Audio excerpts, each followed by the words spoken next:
Merci beaucoup. Bonjour et bienvenue à tous. Je suis Christian Courtès, je suis directeur de BGE Morbihan et ancien dirigeant d'entreprise pendant 25 ans.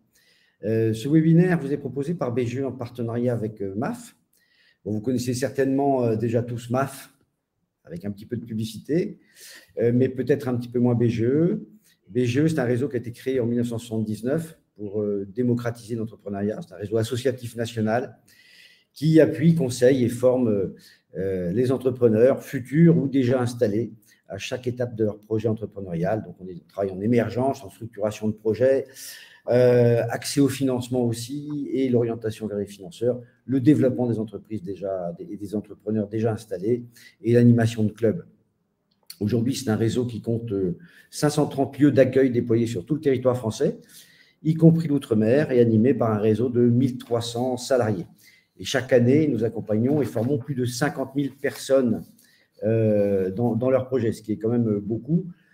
C'est aussi plus de 15 000 entreprises qui sont créées chaque année avec l'appui du réseau BGE. Bon, c'est 15 000 sur 1 million, mais c'est quand même 15 000, avec surtout un taux de pérennité de plus de 80% à 3 ans et un taux de pérennité qui est souvent à 60% à 5 ans.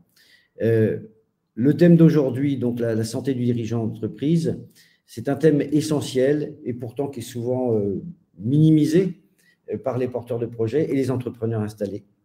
Donc cette santé, elle est primordiale parce que si le dirigeant, chef d'entreprise est malade, hospitalisé, etc., ben, l'entreprise, elle tourne moins bien. Hein, ça, c'est clair, surtout quand c'est des entrepreneurs individuels. Elle est cruciale, cette santé du chef d'entreprise. Elle constitue un enjeu majeur puisque indispensable à l'activité. Donc, d'autre part, la question… Il semblerait que Christian ait eu un petit problème. Oui. On va peut-être prendre la suite. On va prendre la suite si vous nous entendez, ce qu'on espère. En tout cas, nous, on est Patrick, moi je suis Patrick Baby. Isabelle. Voilà, Isabelle Combette de MAF Assurance. Alors, rapidement pour situer MAF et pour dire qui est MAF. MAF, ça veut dire Mutuelle d'assurance artisanale de France. Créé par et pour les artisans il y a 70 ans. Et donc, depuis tout ce temps, on accompagne les artisans dans leurs besoins privés, mais aussi bien sûr professionnels, tout au long de l'activité de leur entreprise.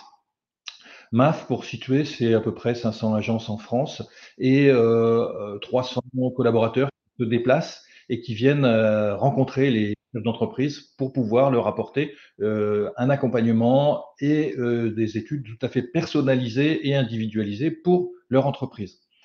Et donc, effectivement, comme disait Christian, nous allons parler effectivement de la santé du chef d'entreprise, mais je vais laisser Isabelle, peut-être tu veux dire un mot sur non, toi, non, tu as parfaitement situé ce qu'on fait tous les jours, quotidiennement, et ce qu'on va faire ensemble ici. Christian, vous êtes revenu? Ça y est, je suis revenu, je suis vraiment désolé. On donne la parole, on s'est présenté en attendant et on vous laisse dire ce que vous aviez. Vous avez bien fait. Alors, je voulais juste préciser quand même qu'il y avait un onglet de chat et un onglet questions pour poser vos questions au fil de l'eau et qu'on y répondra de toute façon à la fin de la présentation. Et que le support PowerPoint sera disponible sur le site web de BGE. Donc, maintenant, je laisse vraiment la parole à Isabelle et Patrick. Ça va. Merci beaucoup. Donc, effectivement, pour revenir à ce que nous disions tout à l'heure, nous allons parler effectivement de la santé du chef d'entreprise, parce qu'on a coutume de dire, chez nous, que la santé d'une entreprise passe par la santé du chef d'entreprise. Et c'est ce qu'a dit Christian tout à l'heure, c'est effectivement si le chef d'entreprise est pas en forme, malade, accidenté ou quoi que ce soit, l'activité, surtout quand je suis une entreprise unipersonnelle, par exemple, qui est assez souvent le cas, ou même si on est deux, ça met tout de suite l'entreprise en difficulté. Et donc, ce webinaire, son objectif, c'est vous sensibiliser sur les risques encourus en fait par les chefs d'entreprise et surtout les possibilités qui s'offrent à vous pour essayer de vous garantir et d'assurer à travers ça la pérennité de votre entreprise. Donc, ce qu'on peut vous dire, c'est que le chef d'entreprise, c'est le maillon fort, c'est un peu ce que je disais jusqu'à présent. En France, en général, on est plutôt dans une façon de procéder où on s'assure plutôt pour les autres et surtout pour l'aspect matériel, et en fait rarement pour soi. En fait, on se met peut-être, je ne sais pas pourquoi, mais on se met à un niveau peut-être moins important, alors que malgré tout, on est très important chacun. Et donc, on va savoir assurer son local, sa voiture, les conséquences de son travail, donc les responsabilités civiles auxquelles on peut être confronté, pour protéger aussi ses clients. Et souvent, ce qu'on dit, hein, le chef d'entreprise, souvent, il s'oublie. Et pour information, là, vous avez des chiffres sous vos yeux. C'est une étude Sophia TNS Kantar qui a été faite en 2021. Et en 2021, en fait, 24,1%, donc 24% des chefs d'entreprise, hein, commerçants ou artisans, ne détiennent pas de contrat de prévoyance. Alors, qu'est-ce qu'un contrat de prévoyance? C'est ce qui va couvrir l'incapacité de faire son métier, de travailler, l'invalidité si je ne peux plus faire mon métier, la dépendance, le décès et les garanties accident de la vie, par exemple. Donc, 24% des indépendants ne détiennent pas de contrat de prévoyance, alors que c'est une chose super importante, mais vous allez voir, on va rentrer dans le détail. Et un autre chiffre qui nous a paru important de dire, c'est que aujourd'hui, enfin toujours en 2021, pardon, 9% des dirigeants d'entreprise se sont vus prescrire un arrêt de travail en 2020, là c'est 2020, pardon, par un médecin, et 30% d'entre eux ne l'ont pas pris ou seulement partiellement. Donc effectivement, le chef d'entreprise, il est toujours à fond sur son métier, et donc il a plutôt tendance à continuer. Bien évidemment, on a envie de le faire. Pour autant, c'est effectivement des chiffres très, très importants qu'on voulait vous partager. Pardon, il y a un souci? Excusez-nous, on voit que beaucoup de personnes disent que l'écran est noir. Ah. Donc, alors, je ne sais pas comment on peut résoudre ce problème. Tu veux que je voie avec Anne-Gaëlle? Vous nous excusez, c'est les aléas du direct. Voilà, on a quelques petits soucis. Nous, on est très bien. C'est bon? Ouais. Bon, alors super.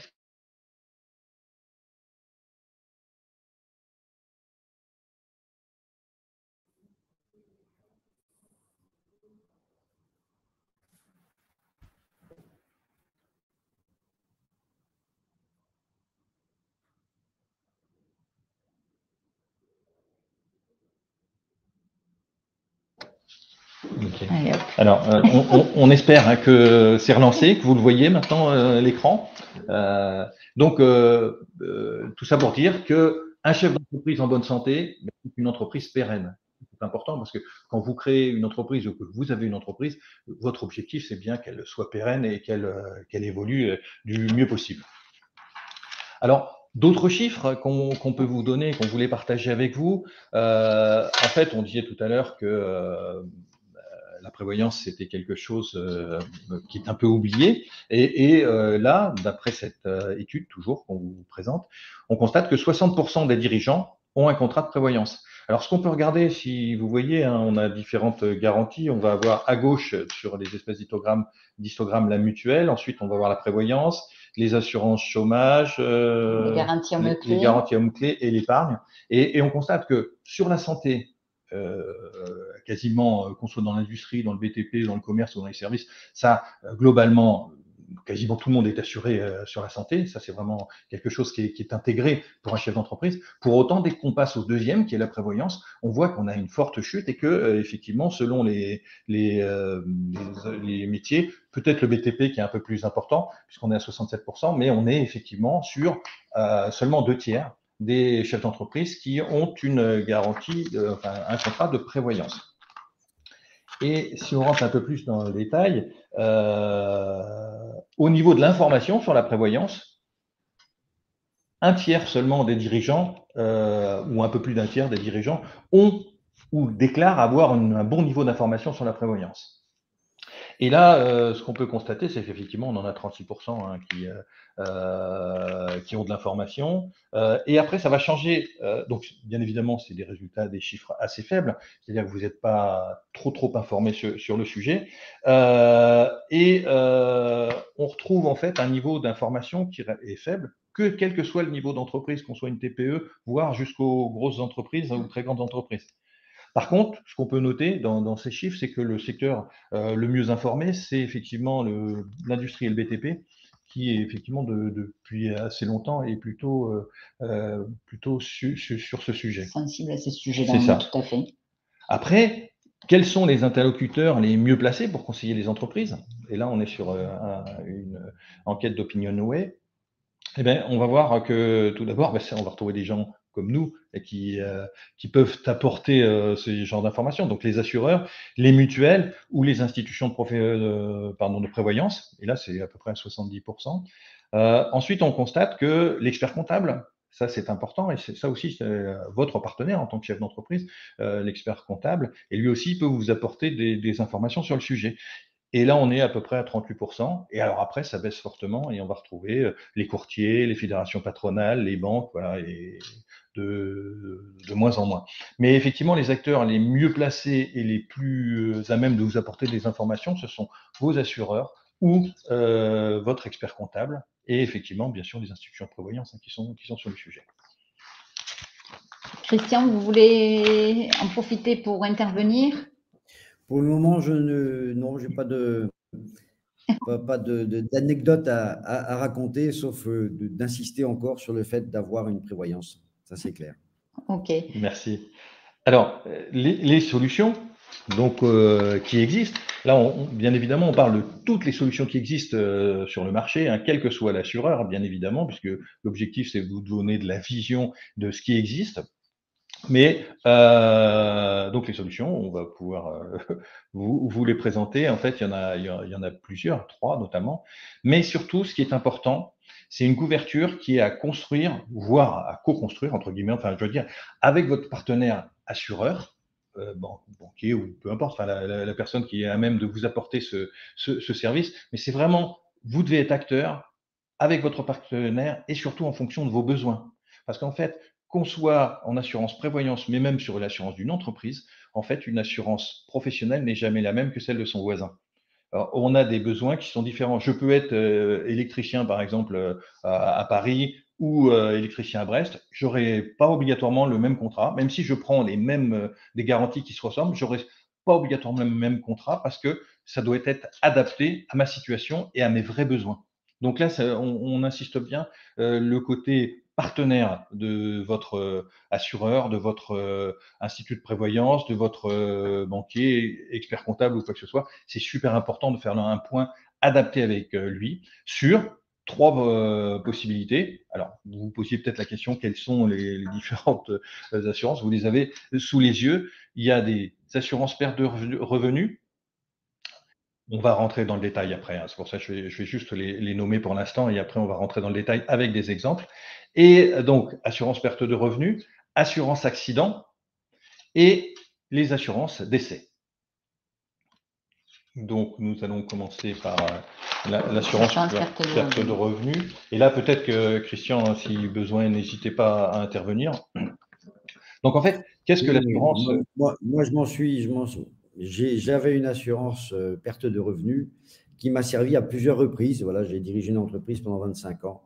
Je crois qu'il y a 3 cas non voulus forcément, hein, où effectivement, j'ai pu bénéficier d'un revenu de remplacement parce que j'étais hospitalisé en urgence et que la boîte ne tournait pas comme prévu à ce moment-là, puisque je n'étais pas aux affaires. Voilà, donc c'était quand même… je remercie mon assureur de l'époque, qui n'était pas MAF, il y en a d'autres, qui est un ami depuis, de m'avoir convaincu de souscrire ce type d'assurance. Alors, effectivement, mais vous l'avez bien expliqué, hein, Christian, cette assurance, qu'on peut appeler aussi indemnité journalière, c'est effectivement une solution qui permet de garantir un revenu de remplacement en cas d'interruption d'activité. Et ça va couvrir soit la maladie, mais aussi des accidents, de la vie privée et professionnelle. Donc ça, c'est important parce que on peut avoir un accident de barbecue à la limite un week-end alors qu'on est en train de manger avec ses amis et malheureusement être coincé, hospitalisé ou quoi que ce soit, ça marche aussi puisque ça fait partie des accidents et des garanties couvertes. Donc, qu'est-ce que ça couvre, le garantie perte de revenus? C'est le versement d'une indemnité journalière, donc à adapter en fonction de la situation de chacun, bien évidemment, et des besoins que l'on a. Et ça va être versé de 1 à 3 ans. Et là, c'est au choix, c'est des options choisies par la personne. Elle offre aussi la possibilité de versement donc d'une rente d'invalidité si on est déclaré invalide. Et là, ça va jusqu'à la retraite à la suite des 3 ans d'indemnisation. Là aussi, c'est une option. Donc, comme on explique, c'est vraiment des contrats à la carte par rapport à vos besoins et c'est vous qui les choisissez et qui pouvaient en fait les faire évoluer tout au long de votre activité professionnelle. Alors, c'est vraiment, on part du besoin réel, c'est-à-dire que, en gros, on va pas proposer à un client des indemnités journalières pour un montant total par mensuel de 2 500 € si son revenu réel est de 1 200. Mais par contre, on va lui proposer justement de couvrir son revenu réel, ça c'est l'intérêt. Et par exemple, pour la rente, pour vous donner un petit exemple sur la rente, qui peut être servi jusqu'à la retraite. On a eu le cas, nous, d'un de nos clients. Charpentier. Voilà, on va appeler Monsieur Y, qui était charpentier. Et les charpentiers, malheureusement, ce qui leur arrive des fois, et peut-être au moins une fois, je pense, dans leur carrière, c'est de tomber du toit. D'un toit, en tout cas. Et le cas de ce client, il s'est retrouvé effectivement en fauteuil roulant. Il ne pouvait malheureusement plus exercer son activité professionnelle, parce que c'est compliqué malheureusement pour lui. Et grâce à ce complément de revenu, ça lui a permis, ou ça lui permettra en fait de vivre normalement jusqu'à l'âge de sa retraite. Donc c'est vraiment, faut bien avoir en tête que on va avoir l'accident qui va me bloquer quelque temps, c'est ce qu'on peut appeler la capacité partielle, mais aussi l'accident qui peut me bloquer toute ma vie. Donc, il faut l'avoir en tête et il faut se dire, voilà, faut en tout cas se projeter et se dire, est-ce que je dois me couvrir pour ça ou pas? Donc ça, c'était l'assurance perte de revenus. Je vais te passer la main, Isa, si tu le souhaites. Je voulais juste intervenir pour rebondir. Alors, le charpentier, je le connais bien. Moi, j'ai un ami qui est charpentier qui est tombé 2 fois du toit et d'aisselle. Mais tout à l'heure, vous parliez des circonstances de la vie. Voilà, c'est pas forcément sur le lieu de travail que ça peut arriver. Alors, moi, ça m'est arrivé à 2 reprises d'être hospitalisé. L'un, c'était maladie, une crise d'appendicite aiguë qui fait que je suis resté à l'hôpital plusieurs jours et que j'étais en arrêt plusieurs semaines. Et le deuxième, c'était aussi rien à voir avec mon boulot. C'est un accident de rugby. Donc voilà, c'était une opération, une ligamentoplastie. Donc je me suis refait faire un croisé antérieur tout neuf. Sauf que c'est plus difficile de conduire et de diriger son entreprise quand on a les béquilles. Et voilà deux exemples qui sont en dehors de la vie professionnelle, mais où les indemnités journalières m'ont été versées, m'ont permis d'avoir un revenu pendant mon arrêt de travail. Ok, merci beaucoup. Donc, on va continuer avec la partie de l'assurance accident. Alors, on est bien d'accord, toutes ces garanties, on a essayé de faire un tableau un peu complet. Tout le monde ne propose pas systématiquement de garantie accident ou autre. Chaque assureur va vous proposer un petit peu sa solution. C'était pour vous donner un panorama. Mais ça existe, les assurances accidents. Et cette partie-là, elle peut être intéressante, notamment pour des travailleurs indépendants qui vont avoir des professions plus accidentogènes. Par exemple, on va prendre un exemple tout simple, l'exemple de notre charpentier tout à l'heure. On sait que malheureusement, les chutes, ça arrive au moins une fois dans pendant son parcours. Ouais. En revanche, on va avoir des professions comme, je ne sais pas, je vais prendre une couturière par exemple. Le risque d'accident va être beaucoup moins important.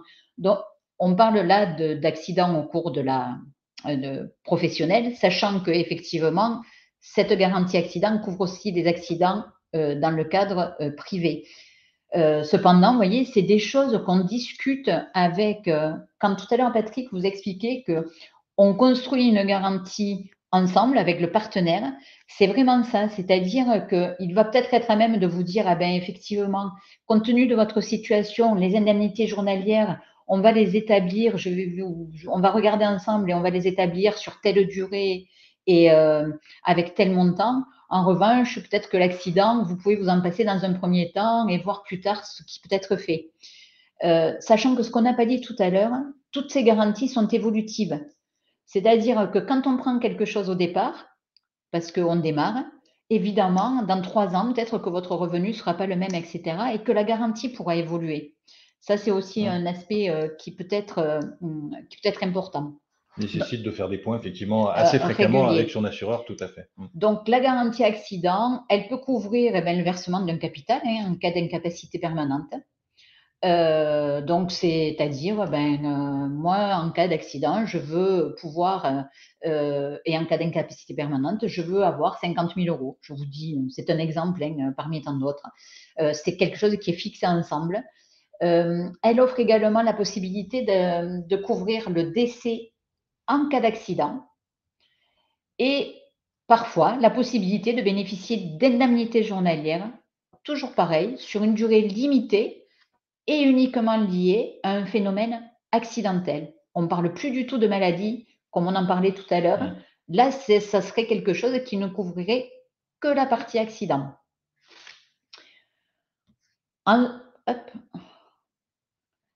Nous avons aussi évidemment le décès.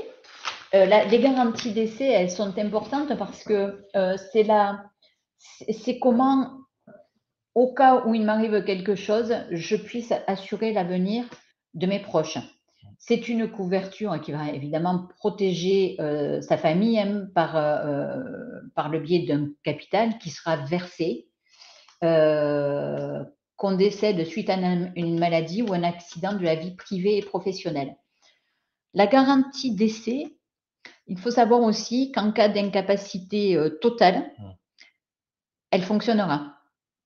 Donc ça, c'est une spécificité des assurances d'essai. Donc, comme on vous le disait, ça fonctionne, quel que soit le cadre, ça fonctionne. Parfois, c'est pareil, c'est une garantie qui s'adapte vraiment à votre situation. Par exemple, on peut être célibataire, pas avoir beaucoup de charges, démarrer son activité professionnelle et cependant, on a pris un crédit pour son véhicule professionnel, mais on n'a pas pris la garantie du crédit parce que voilà, ça coûtait un peu plus cher, etc. Sachez que dans ce cas-là, la garantie d'essai, elle pourra couvrir ce genre de choses. C'est-à-dire que c'est pas toujours pour couvrir ce qui va arriver à sa famille, quel que soit son cadre, quelle que soit sa situation. En discutant avec son partenaire, on va aller chercher quelles sont un petit peu vos charges pour dire, là, peut-être qu'effectivement, il faudra prévoir un petit capital d'essai. Nous avons une cliente qui est décédée d'un accident de vélo, donc là, dans le cadre de sa vie privée, mariée, 2 enfants, et donc la garantie qu'elle avait souscrite, ça lui a vraiment, ça a permis à sa famille de faire face. Alors, bien entendu, ce n'est qu'un capital, mais ça permet d'avoir un souci de moins. Elle avait souscrit, comme c'est quelqu'un qui aimait beaucoup faire de vélo, elle avait souscrit en plus une garantie qui permet le doublement du capital en cas de décès accidentel. Et ça avait été discuté avec son conseiller. Pourquoi? Parce qu'il était allé voir vraiment quelle était sa situation. Donc, il savait qu'évidemment qu'elle était mariée, qu'elle avait des enfants, mais qu'en plus, elle avait une passion pour le vélo et que donc, ça pouvait entraîner peut-être une possibilité, un risque supplémentaire. Donc, il lui avait proposé de garantir le doublement de son capital en cas de décès accidentel. Et donc, en l'occurrence, ça lui a servi. Et également, il est allé jusqu'au bout de la situation puisqu'il y a la possibilité de garantir une rente éducation aux enfants jusqu'à un certain âge.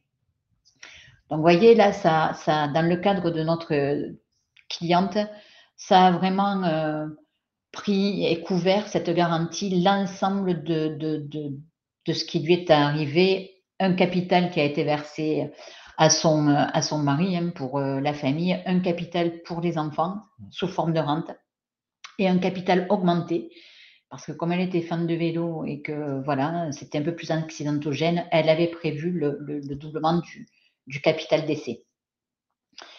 Ça, c'est par rapport à la garantie d'essai. Est-ce que, je ne sais pas si Christian est là. Est-ce qu'il nous entend, Christian? Je vous entends très bien. Ah, super. Très bien. Parce qu'on ne vous voyait plus.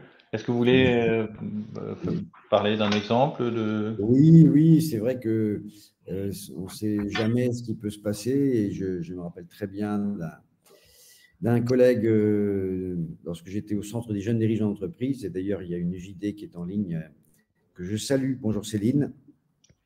Bonjour. Et qui était un dirigeant exceptionnel et qui a 40 ans, effectivement, il est tombé crise cardiaque. Voilà.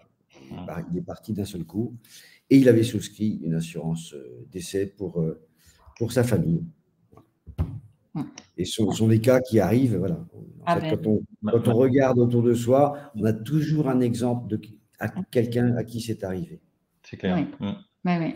Et on le constate par le biais de nos collègues, hein, la plupart du temps, quand ils nous font remonter des exemples, ils nous expliquent très clairement qu'en fait, les personnes finalement les plus sensibles ou sensibilisées à la partie prévoyance, hein, se garantir soi-même, c'est des gens qui ont été en contact avec des gens qui ont eu qui sont retrouvés ou malades ou qui ont eu des problèmes plus graves. C'est ça, souvent, effectivement. Ça permet de rebondir ou de se questionner, de se dire, zut, ça c'est important, et de le faire. Mais effectivement, dans la démarche, quand je suis chef d'entreprise, il faudrait que j'ai cette démarche, même en amont d'être confronté à un ami qui a eu ce genre de choses, puisque c'est ce qu'on dit souvent, les accidents, ça n'arrive pas qu'aux autres, les accidents ou les maladies. Et donc, effectivement, plus on prévoit, mieux c'est, en tout cas, surtout pour sa famille, hein, et puis aussi pour la pérennité de son entreprise, comme on disait tout à l'heure. Alors, on va vous donner quelques notions, quelques notions en tarif, juste vraiment pour ça, c'est de l'information, parce que comme on le disait tout à l'heure avec Isabelle, chaque situation est adaptée aux besoins réels de la personne, de l'endroit où il vit, il y a pas mal de sa profession, bien évidemment, de son âge, il y a énormément de paramètres qui rentrent en jeu. Mais pour vous donner un peu de vision, on voulait vous donner un peu de ce que ça pourrait représenter. Donc, je vais te laisser.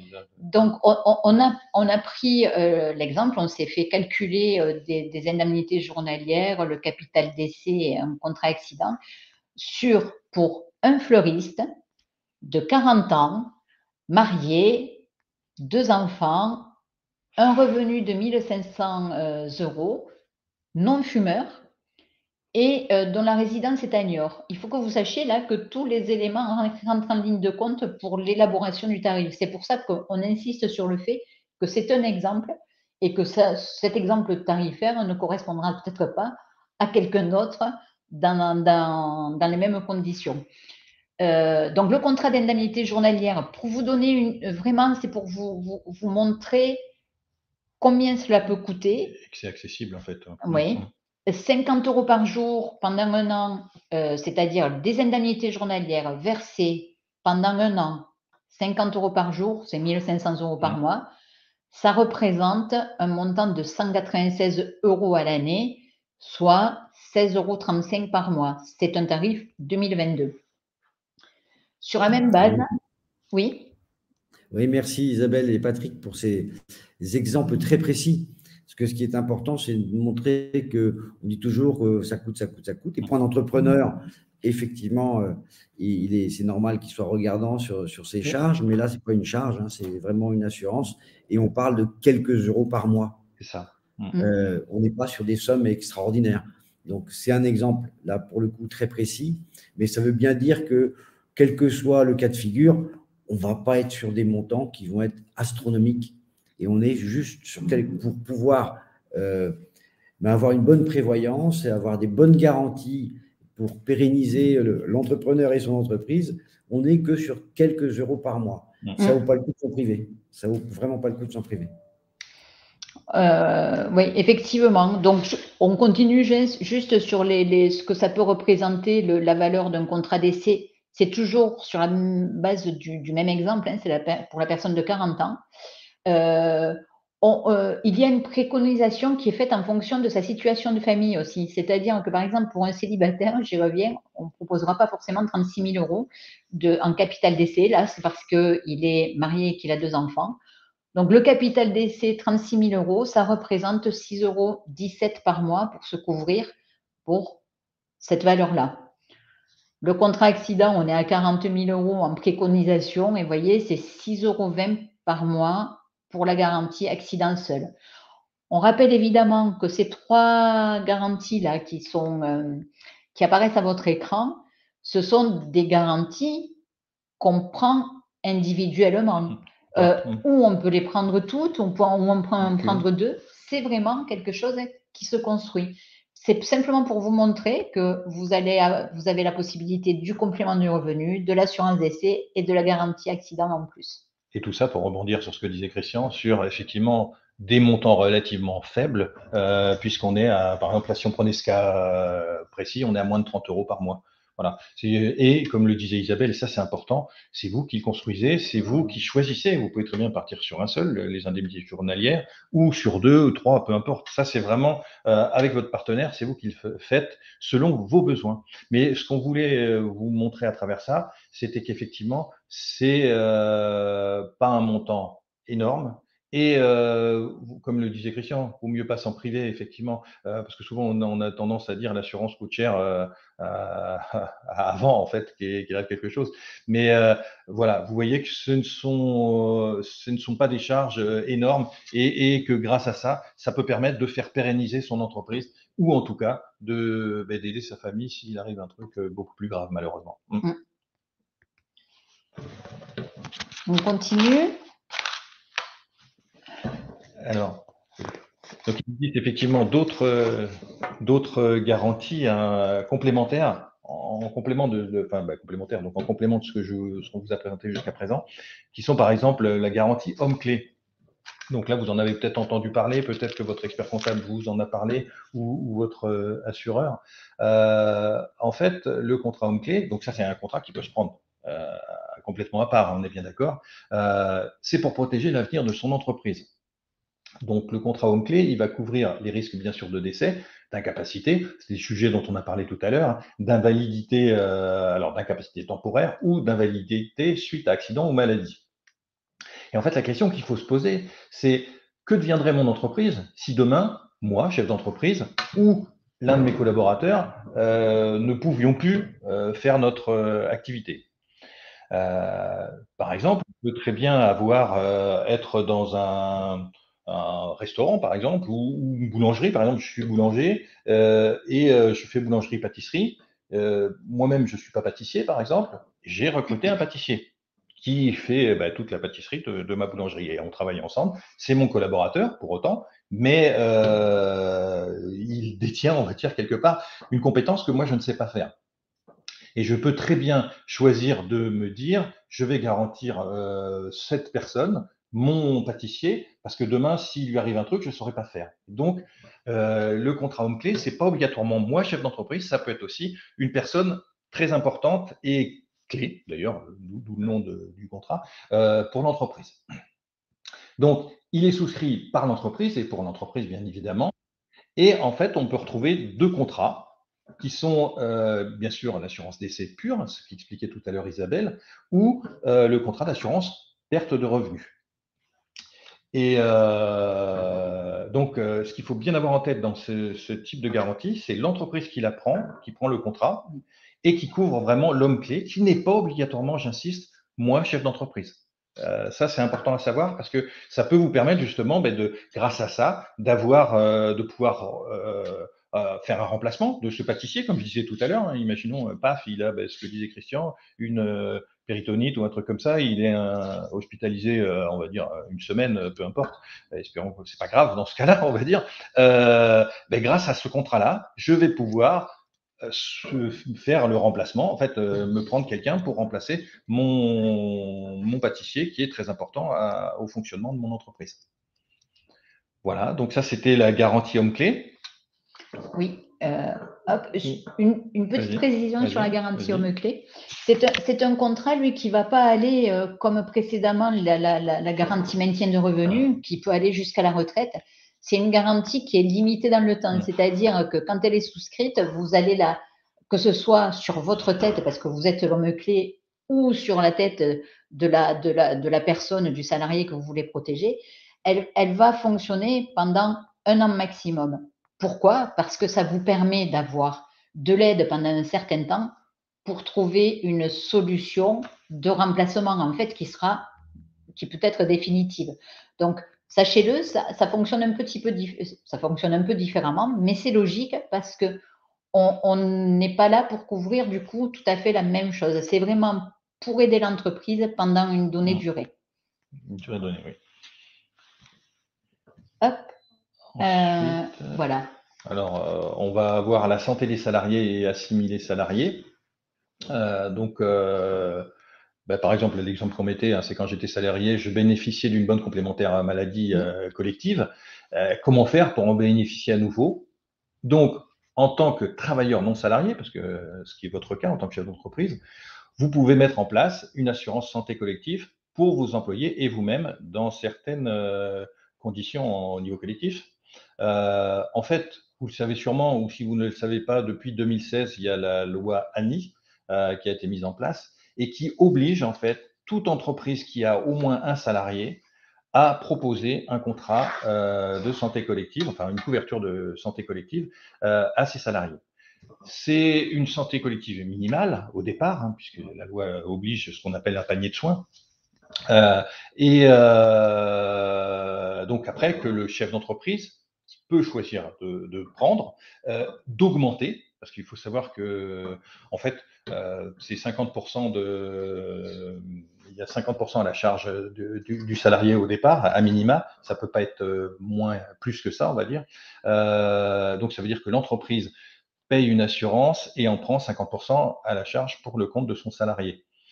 Mais il peut décider, le chef d'entreprise, de prendre plus, de prendre 60%, 70%, peu importe. Ça, c'est un choix qu'on met selon sa possibilité, ses capacités, surtout de le faire. Mais ça peut être un avantage pour ses salariés, puisque ça leur permet d'avoir un pouvoir d'achat un peu amélioré. Et dans le cas où on est président d'une SAS ou d'une SASU, là, on va se retrouver comme assimilé salarié. Et on peut en bénéficier, parce que là, on devient un salarié, non plus TNS, travailleur non salarié, comme on disait tout à l'heure. Et là aussi, on peut se trouver assuré par le contrat santé collective sous cette forme. Dans le cas contraire, si je suis tout seul, je suis travailleur non salarié, et là, effectivement, je peux aussi bien sûr m'assurer, mais sur un contrat travailleur non salarié. On va vous donner un petit exemple qui est arrivé également à un de nos clients par rapport à ça. Il était donc cuisinier chez un employeur. Il a décidé de se monter à son compte, mais alors pas en tant que restaurant traditionnel. Il a pris comment on appelle ça, une saladerie. Il faut que vous sachiez que les contrats de mutuelle sont gérés par des conventions collectives. Donc précédemment, quand il était salarié, il avait ce qu'on appelle le contrat CHR, café, hôtel, restaurant, et il bénéficiait, son employeur lui en prenait en charge une partie, il avait certaines garanties, etc. En devenant président de SAS sur une saladerie, il change de convention collective, il est passé dans la convention collective de la restauration rapide. Ce n'est pas tout à fait les mêmes garanties.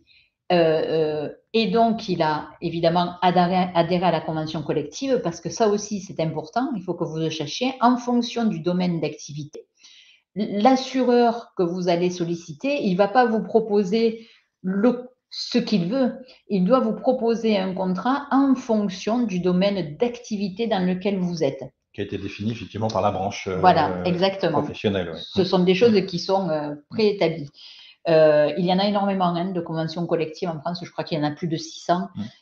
Donc, vous voyez, hein, et chaque branche a des garanties spécifiques. Qui peuvent être différentes, oui.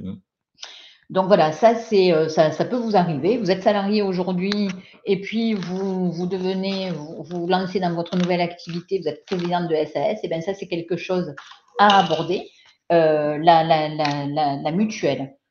Et avec la mutuelle, il y a également la partie prévoyance collective. Ça marche de la même manière en fait, si vous voulez. Il y a des garanties qui sont obligatoires pour le salarié. Alors quand je dis assimilé salarié, on va dire, c'est soit vos salariés, soit vous en tant qu'assimilé salarié, qui allez prendre une garantie en fonction du domaine d'activité, c'est toujours pareil.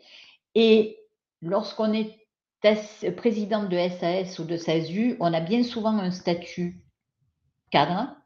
Et dans ces cas-là, de toute façon, il y a une garantie qui est obligatoire, auquel vous devez répondre, qui est une garantie minimum, qui est prise dans le cadre ce qu'on appelle le 1,5%, le 1,5%, et qui garantit essentiellement du décès. Donc après, c'est toujours la même chose.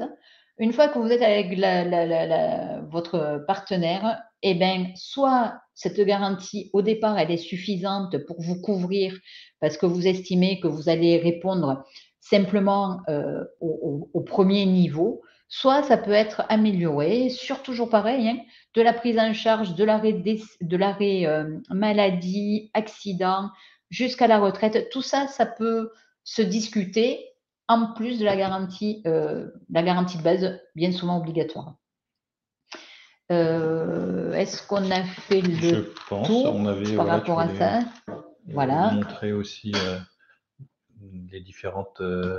C'est ça. Oui. Nous, alors, juste là, effectivement, on a terminé sur l'aspect un petit peu les solutions. Je ne sais pas si Christian, vous vouliez intervenir par rapport à quelque chose. C'était une anecdote me concernant justement sur la. J'avais une très bonne couverture lorsque j'étais salarié dans un groupe avant de m'installer à mon compte. Et par facilité, j'ai choisi le même assureur. Voilà, c'était un peu plus simple. Et qui m'avait dit, pour avoir les mêmes garanties, ça va quand même vous coûter très cher. Or, vous n'allez pas vraiment être malade puisque vous êtes dirigeant d'entreprise. Donc, il m'avait conseillé de prendre des garanties un petit peu moindres que ce que j'avais pour rentrer aussi dans mon budget de création d'entreprise. Et il avait raison. Ça me fait rebondir aussi sur la santé du dirigeant. Il est important d'être couvert, c'est évident. La preuve, hein, moi, j'ai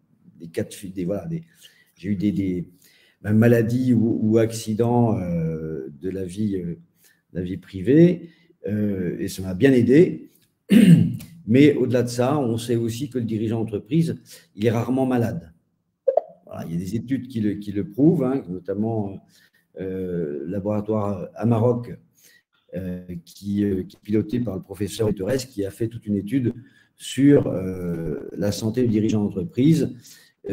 Pourquoi le dirigeant d'entreprise est rarement malade, mais il n'est pas à l'abri d'avoir un accident ou une maladie un peu plus grave. Et puis après, certaines professions sont plus accidentogènes, comme vous l'avez remarqué. Donc voilà, petite anecdote de dire ma prévoyance santé et ma mutuelle, ce qu'on appelle mutuelle, j'avais peut-être moins de garanties qu'en tant que salarié, mais effectivement, je n'en ai pas forcément eu besoin. Oui, et d'ailleurs, ce que vous dites, ça correspond au tout premier slide qu'on a vu tout à l'heure sur qui disait que sur X arrêt maladie, très peu de travailleurs non salariés voilà, les avaient pris. Et 30% l'avaient pris. 9% qui avaient eu un arrêt et seulement 30% qui l'avaient pris. Donc, ça correspond vraiment à ce que vous dites, à votre propre exemple, en fait. La dernière petite chose, ça c'est pour que vous ayez de l'information supplémentaire. Sur le site maf.fr, hein, qui est un site ouvert à tous les internautes, donc client, pas client, peu importe, hein, ça n'a pas d'importance. Nous avons une page qui s'appelle Info Conseil Santé, qui s'enrichit tous les jours en fonction de certains thèmes. Et cette page, elle vous permet, par exemple, je vous ai mis une photo avec quelques exemples hein, pour que vous voyez un petit peu ce que vous pouvez trouver. Tout ce qui est santé mentale, vous voyez, faire face à la détresse psychologique. Le dentiste, c'est une fois par an pour tous. Et donc, vous avez un certain nombre d'explications. Hein. Tout ce qui est les yeux, les remboursements médicaux, les arrêts du tabac, etc., etc. Je vous ai pris qu'une toute petite partie de ce qu'on trouve sur le site. Sachez que vous avez accès à un volume d'informations conséquent parce que avant de passer, on va dire, à la solution, il y a aussi tout un tas de choses qu'on peut faire en amont pour, évidemment, essayer de faire de la prévention, quoi. Notre but, c'est aussi de donner des conseils de prévention pour entretenir sa santé et trouver des solutions qui soient moins douloureuses, en fait. Et puis qui évite peut-être effectivement d'être malade dans certains cas ou de trop se fatiguer, peu importe. Enfin, il y a des choses qui sont importantes pour vous. Hein. Donc, il ne faut pas hésiter à aller se renseigner. Et même, ça permet, ce renseignant, si on est bien renseigné, de toute façon, d'avoir un meilleur rapport quand on va échanger avec son assureur pour trouver la solution la plus adaptée à ses propres besoins. Et je pense que Christian, là, vous aviez aussi des petites choses à nous dire concernant la prévention. Moi, ne pas oublier que travailleur non salarié, ça veut dire qu'il n'y a plus de médecine du travail non plus, alors que c'est quand même obligatoire pour les salariés, même si maintenant les visites, c'est une fois tous les 2 ans. Donc, c'est pas hésiter non plus à aller voir son médecin généraliste 1 ou 2 fois par an pour faire un point et savoir et suivre toujours son évolution physique et sa santé physique et mentale. Puisque les cas où on a aussi des dirigeants d'entreprise qui vont jusqu'au bout et malheureusement, il peut y avoir des issues fatales. Donc, il faut savoir aussi s'arrêter avant, puisque la surcharge de travail, elle est effective. Hein, dirigeant d'entreprise, pour la médecine du travail, est en situation de burn-out permanent. Voilà. Oui, c'est de la surcharge de travail, c'est de l'anxiété, c'est de la solitude. Donc, il faut vraiment prendre soin de sa santé. Exactement. Tout à fait. Donc, je crois que voilà, nous, sur la présentation est terminée. On va passer à la partie questions-réponses. Et donc, il y a des questions qui nous ont été posées, semble-t-il. Alors, je vais voir si je peux la faire figurer. C'est ça, apparemment, si je clique là. OK. Donc, je ne sais pas si vous voyez la question qui apparaît sur vos écrans. Celle qui nous a été posée, c'est la suivante. Bonjour. Si les indemnisations journalières invalidité sont couvertes par un contrat, cela implique-t-il de ne pas cotiser à la sécurité sociale? Alors, excusez-moi, je regardais. Oui, donc vous avez répondu que vous voyez la question. Donc, non, le fait d'avoir un contrat d'indemnité journalière auprès d'un assureur, c'est un contrat d'assurance. Vos cotisations sécurité sociale de travailleurs non salariés ou d'assimilés salariés, continuent à être dus. Oui, c'est ça. Et effectivement, parce que vous avez quand même des remboursements, même s'ils sont faibles, mais vous avez quand même des remboursements qui sont faits par ces institutions. Oui. Non, il faut effectivement conserver, bien sûr. Sinon, c'est se mettre en danger, on va dire, quelque part. On n'en a pas parlé là, mais effectivement, les contrats d'indemnité journalière proposés de maintien de revenus, je préfère les appeler comme ça, ils viennent bien souvent en complément des versements faits par la Sécurité sociale des indépendants, le SSI, ou par la Sécurité sociale des salariés quand on est assimilé salarié. Donc, c'est pour ça que vous parlez aussi tout à l'heure de vraiment de faire les choses en fonction de votre situation, parce que ça, dans un calcul, on va en tenir compte des remboursements éventuels que vous pourriez avoir. J'espère que nous avons répondu à votre question. Hop. Ensuite, alors ça, peut-être qu'on est… Alors, il y a peut-être quelques questions sur lesquelles on ne pourra pas obligatoirement répondre là, mais ce qu'on s'engage à faire, c'est pouvoir vous apporter des réponses dans un second temps. Par exemple, peut-être, vas-y. Oui, alors on va quand même le faire figurer à l'écran. C'est quelles sont les restrictions si l'on a déjà une pension d'invalidité, RQ, TH, travailleur handicapé au moment de la souscription. Alors, ça fait quand même une chose en termes quand on souscrit des garanties de prévoyance, il y a quand même des questionnaires médicaux qui sont remplis au préalable, qui vont, vous allez avoir un certain nombre de questions auxquelles répondre, qui concernent, sont des questionnaires médicaux simplifiés ou confidentiels, qui sont après traités en interne au niveau des compagnies d'assurance par le médecin conseil. Donc, en fonction de ça, vous allez avoir une réponse directement par rapport à votre situation. Par rapport à pas vous raconter de bêtises, par rapport à une pension d'invalidité, c'est vraiment quelque chose qu'il faut étudier en fait, parce que vraisemblablement, si c'est une pension d'invalidité de X euros, mais que vous avez un revenu qui fait 3 fois cette pension d'invalidité en étant travailleur indépendant, il se peut que quelque chose soit calculé en fonction du revenu que vous générez.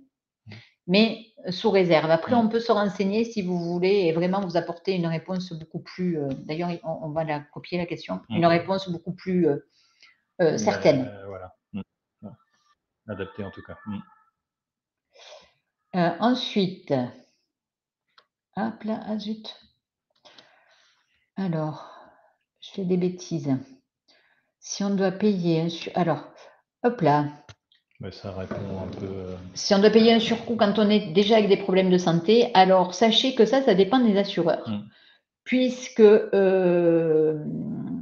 peut y avoir des surcoûts, il peut ne pas y en avoir du tout, ça peut être une acceptation en excluant tel ou tel problème, ou ça peut être un surcoût en acceptant de couvrir le risque, ou ça peut être… Enfin, il y a plein de solutions. Ça, c'est pareil, c'est le médecin conseil après qui statue en fonction du problème de santé. Mais sachez que ce n'est pas forcément un surcoût que ça va générer.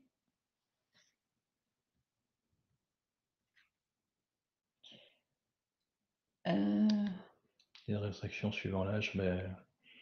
Oui, alors des restrictions, oui, non, mais effectivement, on le disait tout à l'heure, dans les critères de tarification pour ce type de contrat, quel que soit l'assureur, j'insiste bien, là on parle vraiment pour tout type d'assurance, effectivement, l'âge rentre en compte. Donc, et l'âge, il tient compte en fait de la pyramide des âges, ni plus ni moins, et qui fait qu'effectivement, les tarifs sont adaptés, et plus on va prendre un contrat assez tard, on va dire à un âge avancé, plus effectivement ce sera plus cher que quelqu'un qui commencerait par exemple à faire de la prévoyance à 25 ans ou ce genre de choses. Compte tenu en fait de cette pyramide des âges et qui est la base de toute tarification, on va dire, chez les assureurs. Donc oui, on peut dire qu'il y a des restrictions suivant l'âge en fait. Peut-être là. Ah oui, hop. Ensuite, on regarde s'il y a d'autres questions. Alors, bonjour, reçoit-on les documents du cours en fin de session? Alors je crois que… Attends, on va pas le mettre. A priori, il y a un lien qui va être mis à la fin du webinaire qui permettra effectivement d'avoir la présentation. Donc, vous pourrez effectivement l'avoir à l'issue. Donc, il semblerait qu'il n'y ait pas d'autres questions. Écoutez, on espère qu'on a quand même pu vous éclairer pour tout ce qui est des solutions de prévoyance, que les exemples vous permettent de l'appréhender de manière un peu plus concrète. nous, on a été très heureux d'être là et de pouvoir partager ce moment avec vous. Merci Christian. Oui, mais merci Isabelle et merci Patrick. Merci à vous tous d'avoir participé à ce webinaire sur la santé du dirigeant d'entreprise. Merci aussi à Anne-Gaëlle Perrault, qui est la directrice de la communication du réseau BGE, d'avoir organisé ce séminaire. Oui, et on espère qu'on a effectivement répondu à vos interrogations, qu'on vous a convaincu aussi de la nécessité de vous protéger et de prendre contact avec un expert pour évaluer vos besoins. Donc, de prendre avant tout soin de vous, de votre santé. Je veux dire que comme Isabelle et Patrick sont là, n'hésitez pas à contacter votre agence MAF. Bon, il y en a d'autres, mais n'hésitez pas, ils sont à votre disposition. Parlez-en autour de vous. Parlez-en aussi à votre conseiller BGE, s'il y a quelqu'un qui vous suit. Participez, alors là, je vais faire un petit peu de pub pour le Morbihan. Jeudi, nous avons un BGE Club, donc un club d'entrepreneurs, et j'insiste pour que, une fois par an, on ait une thématique sur la prévoyance du dirigeant d'entreprise. Donc, on a un de vos collègues ou concurrents qui va intervenir sur cette matière. Voilà. N'hésitez pas, questionnez votre conseiller, votre assureur, demandez des devis et prenez soin de votre santé. Merci à tous et à très tôt.